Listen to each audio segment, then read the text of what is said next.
Dalam dunia politik, kita sering dengar istilah benteng pertahanan kan? Nah, kali ini kita akan bedah sebuah benteng politik yang sesungguhnya di Indonesia, yaitu Sumatera Utara.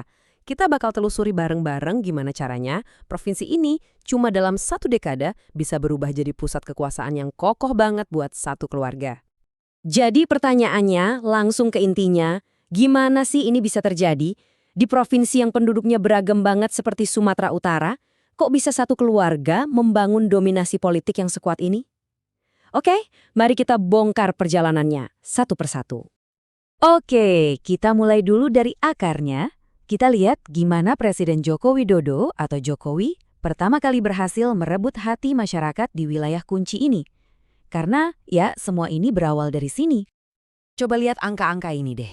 Ini bukan sekedar kemenangan biasa, ini adalah soal momentum. Dalam 2 pemilu presiden berturut-turut, dukungan buat Jokowi di Sumatera Utara itu nggak cuma kuat, tapi terus nanjak. Dari sekitar 3,5 juta suara di 2014, naik jadi hampir 4 juta di 2019. Ini fondasi yang solid banget. Popularitasnya itu bukan cuma soal karisma loh, tapi berakar pada hal-hal yang nyata, yang bisa dilihat langsung sama masyarakat di sana.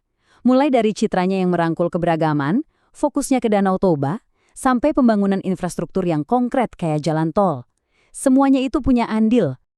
Nah, dari fondasi yang kuat tadi, kita masuk ke babak selanjutnya. Gimana ceritanya popularitas seorang presiden itu seolah jadi tiket emas buat keluarganya masuk ke panggung politik? Dan orang pertama dari keluarga yang masuk ke gelanggang politik di sini adalah menantunya, Bobi Nasution. Nah, yang menarik, Bobi ini punya koneksi lokal yang kuat. Ibunya berasal dari sana. Jadi ada ikatan budaya langsung yang nggak bisa diabaikan. Dia nggak langsung lompat ke posisi puncak. Ujian pertamanya itu di Pilkada Medan tahun 2020. Medan ini kan kota terbesar di sana, jadi pertarungannya jelas nggak gampang. Dan hasilnya, dia menang. Kemenangan ini lebih dari sekedar angka. Ini adalah sebuah pembuktian. Inilah bukti pertama kalau efek Jokowi itu ternyata bisa ditransfer. Kepercayaan publik pada mertuanya bisa beralih ke menantunya. Jadi, poin pentingnya adalah kemenangan Bobi ini dilihat bukan cuma sebagai kemenangan personal, tapi sebagai harapan akan kelanjutan gaya pemerintahan Jokowi di tingkat lokal. Ada ekspektasi besar yang melekat di nama keluarganya.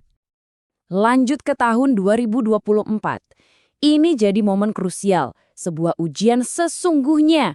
Apakah loyalitas para pemilih itu ke partainya Jokowi atau langsung ke pribadi Jokowi dan keluarganya? Nah, disinilah konfliknya kelihatan jelas banget. Partainya Pak Jokowi, PDIP, resmi mendukung satu paslon. Tapi keluarganya sendiri malah secara terbuka mendukung paslon saingannya. Ini kan perpecahan yang sangat kentara ya. Dan yang bikin makin heboh, di kubu saingan itu ada Gibran, putra sulung Jokowi.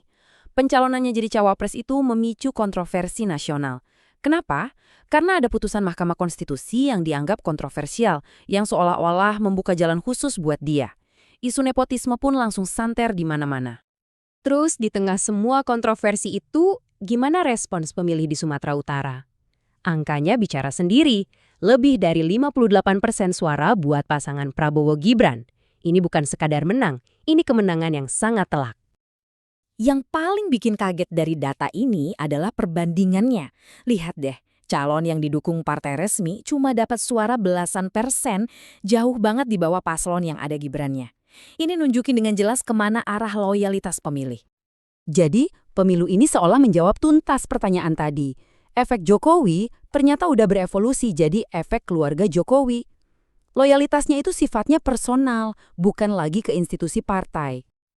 Oke, pengaruh di level nasional sudah aman. Sekarang, langkah terakhirnya adalah mengunci kekuasaan di level tertinggi provinsi itu sendiri, apalagi kalau bukan kursi gubernur. Buat maju jadi gubernur, Bobi Nasution dapat dukungan yang luar biasa besar.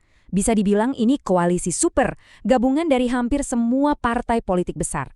Coba bayangin, dukungan sebesar ini praktis nggak menyisakan ruang buat lawan politik yang sepadan. Sampai-sampai seorang politisi senior dari PDIP, partai yang berseberangan, secara terbuka melempar pertanyaan tajam. Dukungan segede ini sebetulnya buat Bobi atau buat ayah mertuanya yang sedang berkuasa? Pertanyaan yang sangat menusuk kan? Dan pertanyaan tadi akhirnya dijawab langsung oleh rakyat di bilik suara. Hasilnya, kemenangan telak sekali lagi. Dengan perolehan suara hampir 65%, Bobi Nasution resmi jadi gubernur Sumatera Utara.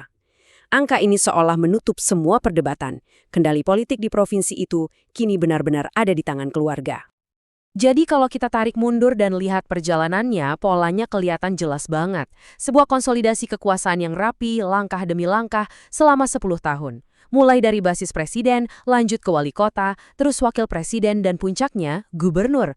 Semuanya saling terhubung. Tapi, apakah ini murni soal popularitas? Mungkin nggak sesederhana itu. Buat banyak pemilih, ini bisa jadi pilihan yang sangat pragmatis. Mendukung keluarga yang punya akses langsung ke pemerintah pusat dianggap sebagai jaminan pembangunan daerah bakal lancar. Sebuah kalkulasi politik yang sangat rasional. Jadi, beginilah petanya sekarang. Keluarga ini memegang posisi kunci di level nasional dan juga provinsi. Ini menciptakan sebuah dinamika kekuasaan yang unik, di mana keduanya bisa saling memperkuat. Nah, ini yang membawa kita ke pertanyaan terakhir yang paling penting. Apakah fenomena ini jaminan kemajuan buat daerah atau justru sebuah risiko bagi demokrasi? Ketika masa depan politik 15 juta warga Sumatera Utara sekarang begitu lekat dengan satu keluarga, ini bukan lagi sekedar politik lokal. Ini adalah pertanyaan besar tentang arah demokrasi di Indonesia.